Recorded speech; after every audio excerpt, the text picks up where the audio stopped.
Someone You Should Know. A program about people you know, and even more that you don't. Hosted by Stuart Sax, veteran, husband, father, and grandfather. Now, here's your host, Stuart Sax. Well, hello again, and welcome to another episode of Someone You Should Know. As always, very, very glad that you decided to spend a little time with us. We're going to have a good conversation today, and we are brought to you by our good friend, Christine Dean, who is the networking diva. And don't let that word diva fool you. I would even say she should be called the networking expert because she knows what she's doing. She can help you with your marketing. She can help you with your social media presence. If you want to go into podcasting like we are, you can reach out to Christine Dean. She can answer your questions. She is the technical part of this show. She is a sponsor of this show, and she also takes care of all of the production and all. She can do the same for you, whether it is for your website or your marketing plans. Reach out, Christine Dean, anywhere in the country. She can take care of you. Well, today we're going to be talking about parenting. Now, for those that are watching and listening, you may be the parent. You may have grandchildren, so you are the next generation away from parenting and all. But there are going to be aspects of this conversation today that I'm sure that you can use or you can share with your family. And my very special guest is Meri Wallace, who is a parenting expert. And welcome, Meri. So happy that you're with us. Thank you so much for inviting me, Stuart. It's a pleasure to be with you. But my first obvious question is, because you are a parenting expert, are you a parent? Yes, I am a parent. So did you learn all of what you do because you are a parent, or did you study parenting and all, and then you just got married and became a parent? No, I learned some of it from the experience, but most of it from, I went to school. I got my master's in social work, and I became a clinical social worker. And then I've had over 30 years of experience working with parents. That's my specialty, being a parenting expert, coaching them, guiding them. What's the best way to raise your child? How to solve problems. Now, do they come to you, or how do you make the connection with those people who obviously need your help and guidance? Is it that they throw their hands up and say, I just can't deal with this kid anymore, I need help? Yes, a lot of parents come to me. They'll call me and they'll say, oh my God, I don't know what to do. My 3-year-old kicked me when I was feeding my infant. What should I do? Or I used to be a consultant at nursery schools. And if the teachers were having a problem with the child, I would go and observe the child, and I would try to figure out what I thought was going on for the child. And then I would meet with the parents, and we would talk about issues at home and try to solve it that way. Or sometimes they would just come to me. I would have a certain hour of the day, and parents would just come to me to ask me questions. Is it fair to say that there are probably a lot of parents out there that need you, a lot more that need you and should reach out to you for this guidance than actually do take the time and the steps in order to find the answers to their situations? Absolutely. What happens is that parents don't have the knowledge of what to do in situations. We think just because we're a parent and people have been parents forever, we're supposed to know what to do. But there really is a body of knowledge and a body of skills that you need to have in order to respond positively to your child, in order to solve everyday challenges like your child kicking you or not listening to you. And I think it's very helpful to parents to reach out, especially if, you know, every day you have the same problems. You want to get help. I think you are absolutely spot on because you wouldn't go to an employer and the employer says, "Okay, you're hired. Just go over there and do the job." You have to have some kind of guidance and training on how to do the job before you can do it effectively. In parenting, we don't, nobody says, "Oh, you're pregnant now. Here, read this book." In order to we generally it's a fly by the seat of your pants project. And if you've got more than one child, if they're close in age, my sister and I were about 3 years apart, and we kind of went at it on a regular basis. My son and my daughter were 6 years apart. They were in two completely different worlds, and so they didn't really interact with each other except in positive social situations. So when children are closer in age, sometimes the younger one wants what the older one has, and the older one doesn't want to share, and the parent says, "Go talk to your mother," or "Go talk to your father."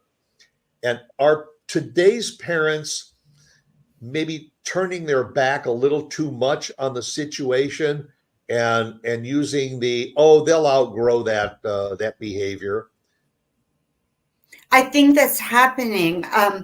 I think parents are so confused, so frightened, and they want their child to turn out okay.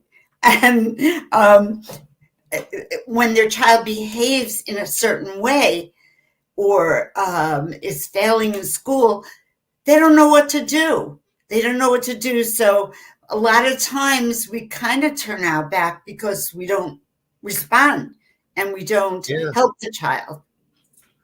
Yeah, I think sometimes the answer may be with the parents, not so much the child. The child is just being a child, but if the parent isn't proactive in the process, then it just allows the child to continue with that behavior. I wrote a book called The Secret World of Children, and I can get into it a little bit.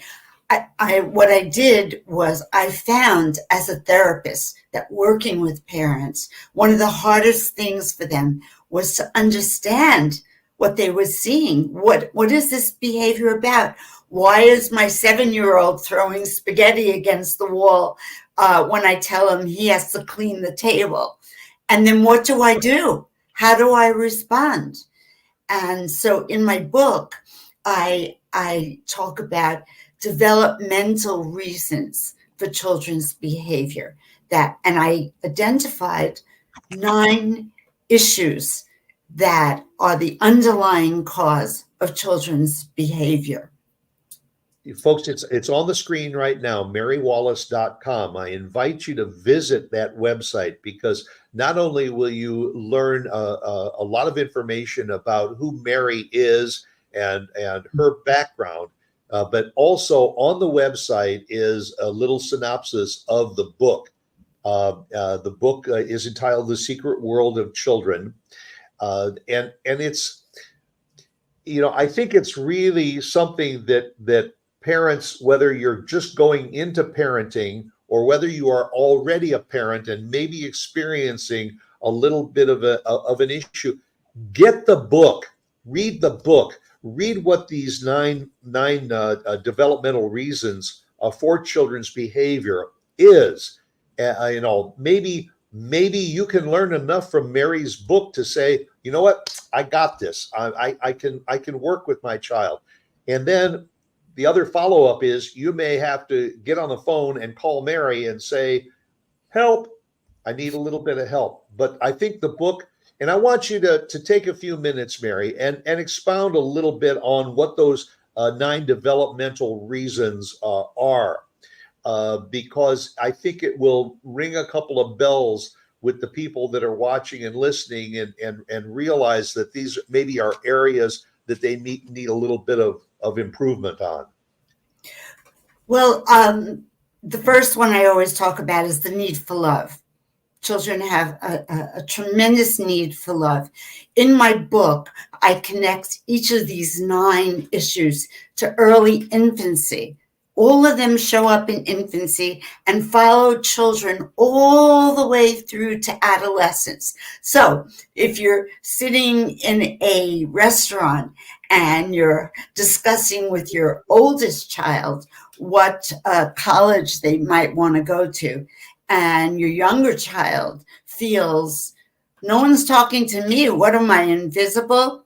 The child might go under the table or start throwing things. And understanding that it's a natural child to want love and to feel left out. So, and then in my book, I talk to you about how to handle each of these issues. And in this case, you would say to the child, well, I think you're feeling left out, or I think you're feeling you need attention and you need love. So come out from under there, and then explain to the child, you can't go under a table when you have feelings, but you can use words, and you can say, I feel left out, I want attention, I want love.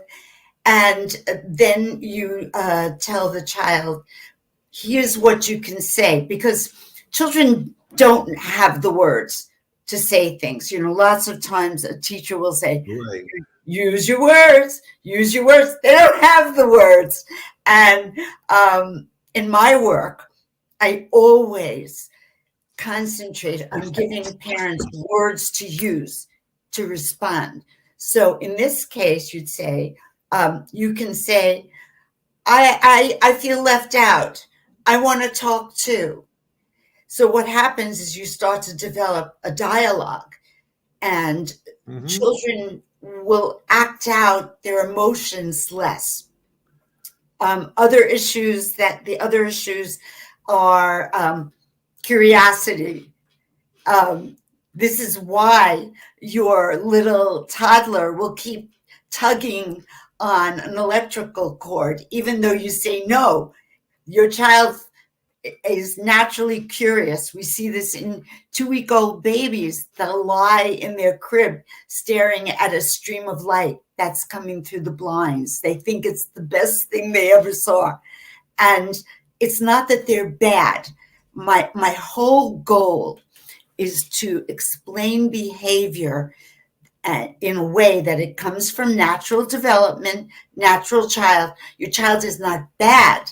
You just are seeing natural development.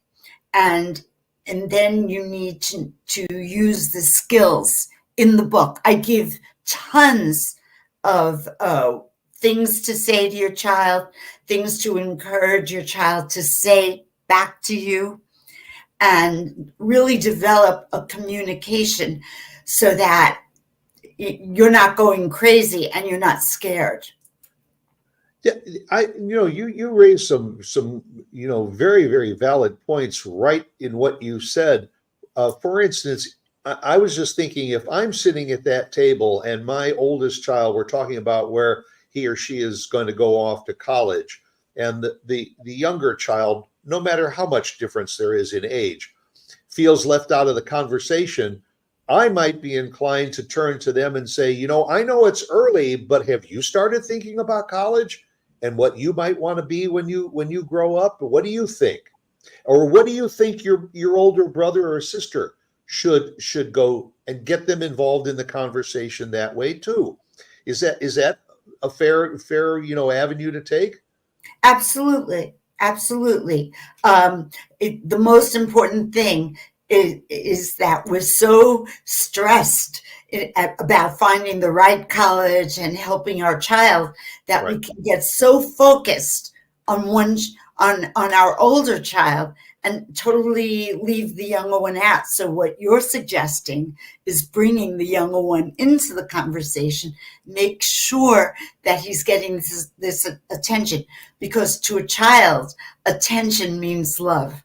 It means you're loved. When I was getting ready to go out to college, I remember my sister also had this feeling. She felt a little bit left out. And then I remember my father saying to my sister, look at it this way. When your brother goes to college, you can have his room. And all of a sudden she thought, whoa, bonus for me. So Definitely. now the other side of this talk is, in your experience, have you found that parenting today sometimes involves give the child their iPad and tell them to go sit on the couch and entertain themselves, instead of involving them in the conversation? Here's your iPhone. Here, go ahead, look at, and eliminating them from the conversation rather than trying to bring them into the conversation. What I would explain to the child, choosing a college is a really hard thing to do, and you really need to help your older brother right now. So why don't you keep busy for a little while, because otherwise you're going to feel totally left out of the conversation, or bored. Yeah. And after but also to not to make it a 3-hour conversation with the older one. Make it, keep it relatively short. And you could always say to the older one, we'll continue this another time. But, and then tell the younger one, after you play with your iPad, how about it if we build with your Legos together? So that the child understands why you're sending the child away. You don't want to just send the child away because he'll feel, oh God, I am less important. Right. I had a doctor as a guest on my show who was a pediatrician, and he had suggested, and I never even gave it that much thought, and I think it's got some validity, is sometimes get out of the house and just go for a walk with that child and carry on a little conversation in order to get into that mode of sharing information, finding out what they're thinking, and interacting and having that, one-on-one parent relationship that we don't talk to our children enough, because they are so involved with their video games. They're so involved with their phones and their iPads and all, that the conversation that I remember as a child almost doesn't exist today.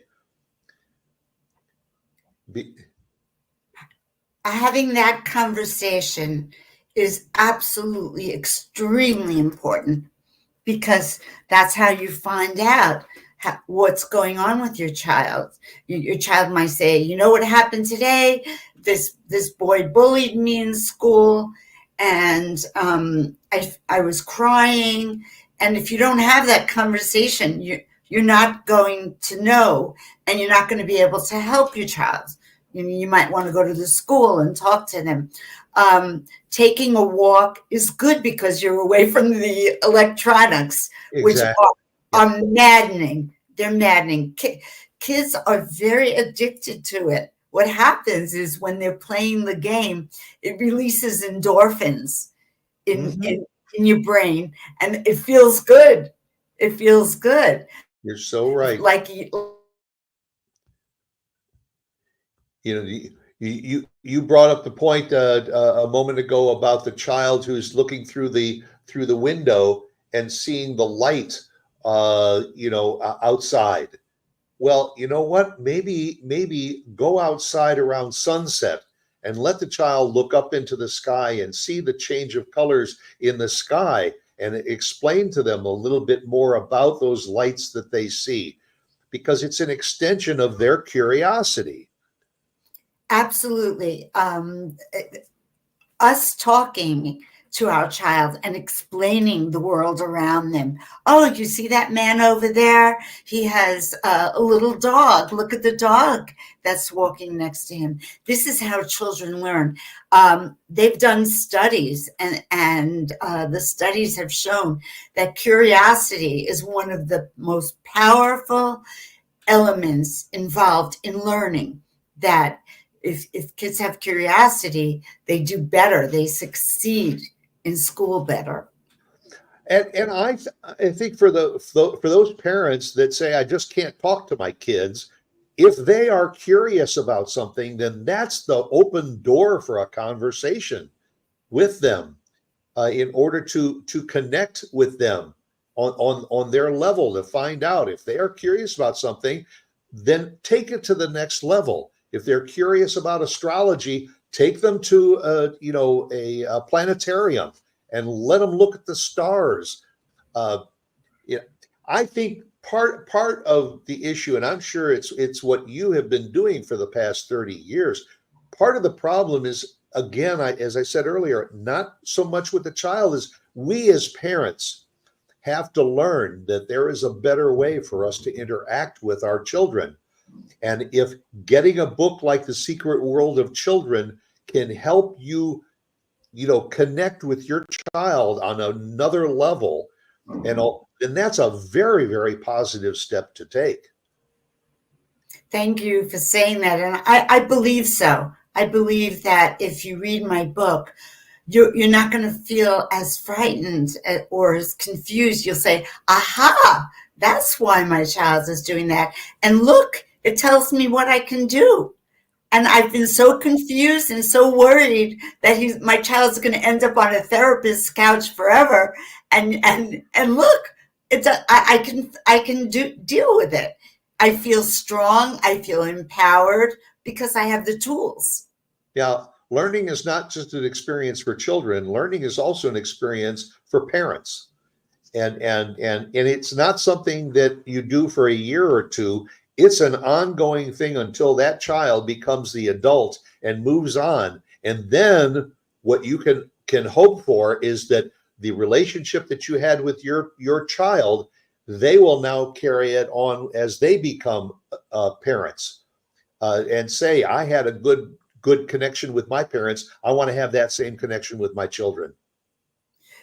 The whole idea is that if you respond positively to your child's behavior and you show your child you love them.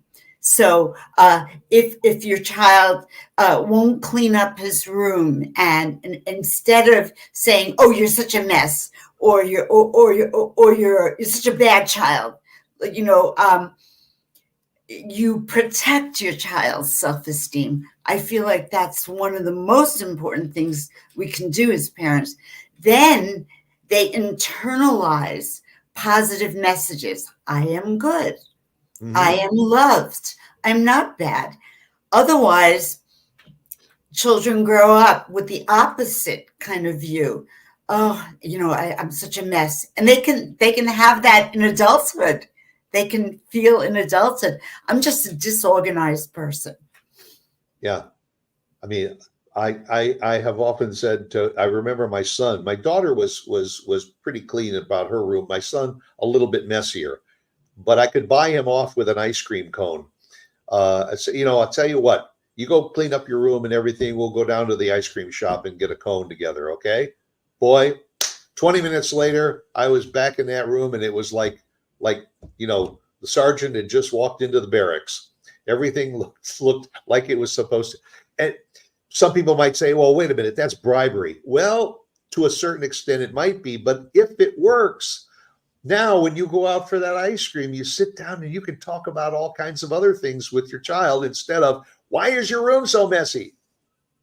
I think that's definitely an idea, because what happens is you're motivating your child Yeah.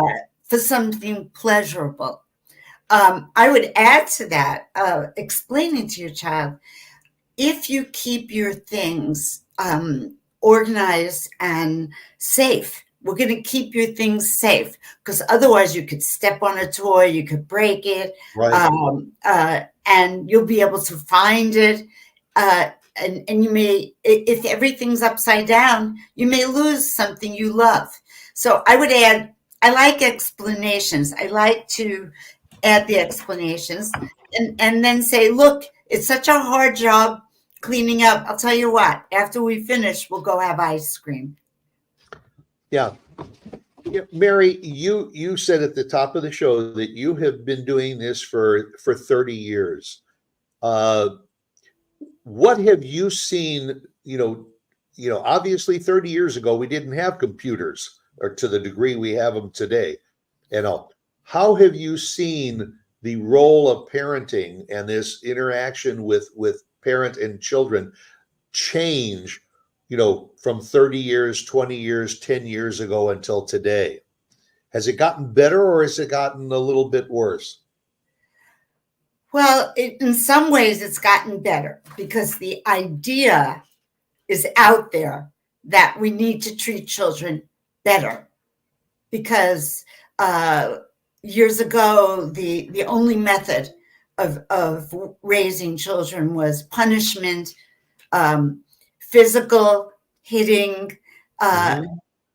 Some people still find themselves gravitating to that, even probably because that's how they were raised. It's in us. The way we were raised is in our nervous system, I call it, and it's the first reaction. But I think the ideas are better about treating children with respect, worrying about their feelings, asking them about their feelings. So that's better. I think we have new complications with the electronics. Parents tear their hair out. How can I get this under control? Right. And they, that's all my child wants to do. What am I can't get him to join an after-school program. I can't ask him to talk to me when I walk in the door at the end of the day. So managing that is hard. It's very hard. And yeah, you try for the parental controls. Setting limits is very important. I teach children, parents of children of every age, that you need to set limits. And sometimes it might mean a consequence. Listen, if you keep the computer on and then, you know what, I may not be able to let you do it tomorrow. Right. Yeah, I think you're absolutely right. I think the use of a computer should be a reward for good behavior and for good grades and things like that. You did so well at dinner tonight. I'm going to give you an extra half hour on the computer. That's positive reinforcement for the child. And you're also absolutely right about the corporal punishment that I remember as a child. I mean, you did something wrong, you can get a whacking for it. Today, you can go to jail for that kind of behavior against your child. That's changed. So our mindset as a parent has to change a little bit. Arguing with the child doesn't do any good. Being physical with a child never does any good, only bad. So we have to become a little more creative in our interaction with our children. And like you said, one of the best ways is to talk to your children, not ignore them, not sit down and watch TV while they're doing something else, maybe involve them. What would you like to watch for the next hour? You want to watch a show together? That's interaction. How about we pop some popcorn and watch a show together? I mean, this is not rocket science, Meri. It's logic, and I think that the points that you raise in your book, if you use any one of those nine, uh, uh, avenues, you're going to be a better parent to your child. I want to say a couple of things in response to what you said. First of all, if you harm your child with words, with hitting, you're teaching your child that that's what you do when you're angry. When you're angry or you're frustrated, you use physical force. Plus, you're saying in a loving relationship, it's okay to do that.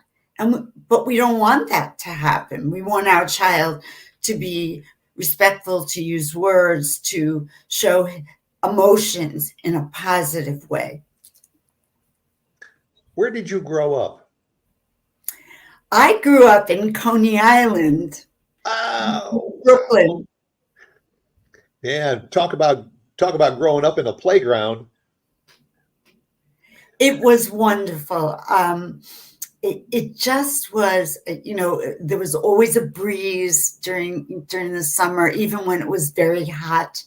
And we spent every day at the beach or on the boardwalk. And it was just a delightful place to grow up. And now I live in my home in Long Island, right near the ocean. I actually developed such a love for being near the ocean. Although it's a little scary after you hear about all the hurricanes. Right. So if you grew up obviously in I think one of America's fondest playgrounds, did you find that your upbringing, did you have a good interaction with your parents when you went to the boardwalk or to the beach on Coney Island? Well, I would say that uh, my parents' behavior could have been a little different, more about like the way we're talking about it, Okay. more involved and more involved. I had a grandmother who swam in the ocean every day, and she lived 2 blocks from me, and I just went to her house all the time. Would you say that your upbringing was part of your reason for going into the career that you went into? Absolutely. I had my own experiences. Some were loving and some were negative. But and then I'd walk in the street and I'd see parents hitting their kids or being mean or not responding to a crying child. And I became a dance teacher. My first career was dance. And so I taught children how to dance, mostly creative movement. And I absolutely fell in love with children. I just, and I believed I wanted to help them to have a better life, to grow up feeling loved. I also feel that it will fix our world in some ways, that every time we give a child love, we're fixing the world one child at a time. It's a beautiful concept. It really is. And again, I think what I sense we are talking about here is that rather than having a wall between you and your children, break down those walls and interact as often as you can and as much as you can. Something you said earlier has resonated with me also. I happen to have a good friend when I was growing up. His father was a real bully. His father just, had pushed other people around in the neighborhood too. He was Mr. Macho, and he professed that. Well, sure enough, because my friend, Craig had grown up in a family with this bully father. Craig became a bully himself. Mhm. And I think that's a lesson that we need to learn also, is that our actions will reflect on those of our children. Just like a child that grows up in a home of alcoholics, that child may become prone to becoming an alcoholic themselves. So, as I said earlier in the show, and I go back to it, a lot of this falls on the shoulders of the parents. That we have to be role models for our children in order for them to turn out the way we would like to see them turn out. And if it works, fine. If it doesn't work, reach out to Meri Wallace for her book, or call her, email her. It's all the information is on the website. We've been scrolling it. MeriWallace.com couldn't be easier. But reach out and find out a little bit more about her. And there is a contact button right there. Reach out and say, Meri, I'm having issues with my 7-year-old, and what avenues do you think I should try? And of course, Meri would say, get my book and look at item number 6, whatever. But the last resort is, parents, don't be so pompous to say, I can handle this, I can take care of this, because if the problem gets a little bit worse, then it's harder to solve the problem. Is that a fair thing to say, Meri? Yes, it is. This brings to mind a parent who came to me whose child was just hitting everyone in sight. And he got thrown out of nursery school. Nursery school, wow. Nursery school, because he was kicking. And when she came to see me, she was quite upset. I mean, like, she already failed with her kid. And we went through what was going on and what was how to handle it. Okay, and this is the way you need to react when your child, suppose you're on a bakery line and he's kicking the people around him. You can say to him, listen, I know it's hard to wait. I know that you really want to get that cupcake. It's really important to you, but you cannot hurt anybody. And if you do, we'll have to leave the store. And her being his kind of a mentor, she took the role of a benign mentor. This is what you need to do. I understand you want something, but this is what you need to do. And over time, her approach to him helped turn this whole thing around. Within 4 months, he was in another nursery school doing really well. He was not hitting anyone. If we have a few minutes, I also want to say to parents that I love parents. I do. I love parents, and I feel their job is the hardest job in the world. Mm-hmm. And it's them and teachers. Yes, yes. And I want my book to be read by teachers, because teachers often don't know how to handle a kid who comes in and is talking all the time. Well, right. Maybe that child has no attention at home. And so you need to get to the bottom of it. You can't just tell him shut up all the time, because he may not be able to control it because he's so desperate for attention. So the book will help build your self-confidence, because you'll know better what to do.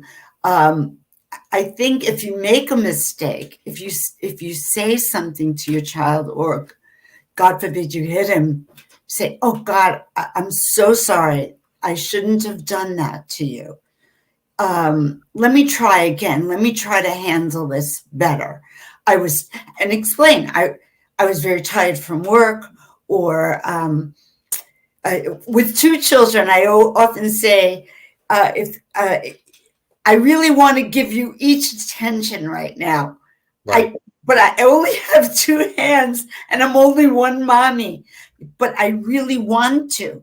So how about if you go and draw for a while and I'll talk to your brother, and then after that we'll switch. So I also give a lot of compassion for parents.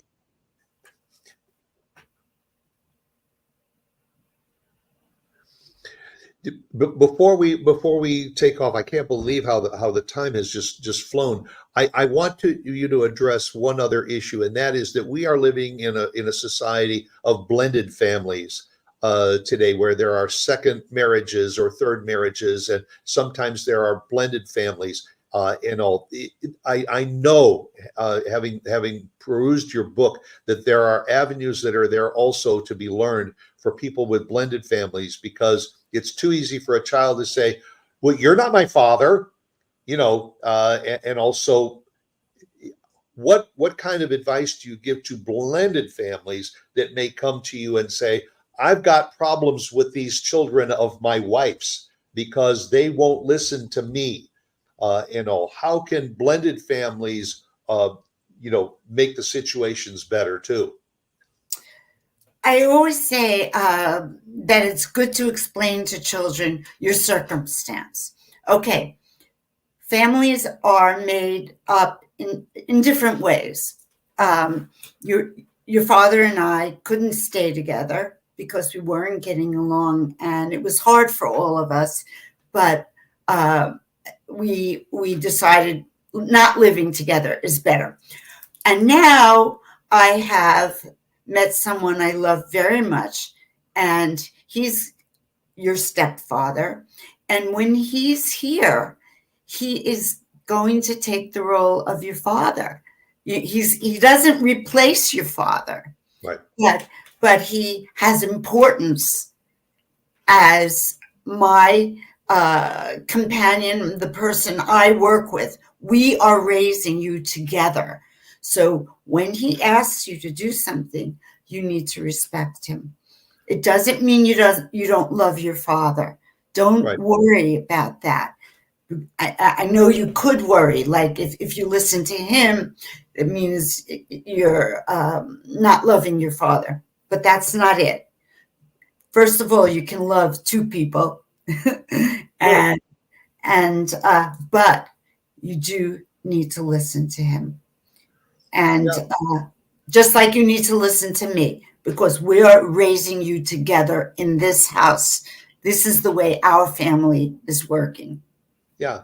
And you'll still be spending some time with your biological father. But hey, look, you've got two dads now, and both of them can throw a ball and play catch with you or take you down to the ice cream shop. So, that's a plus.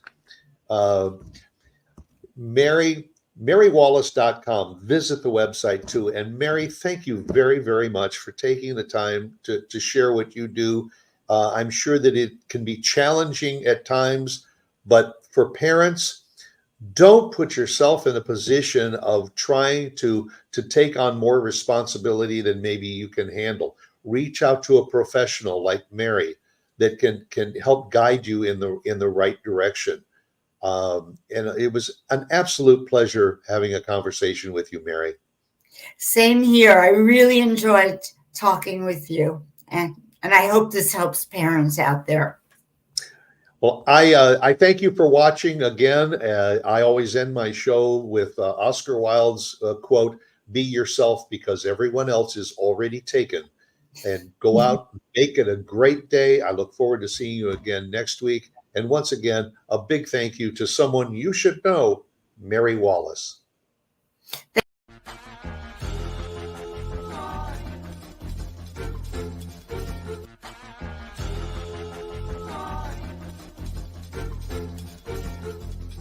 Someone you should know.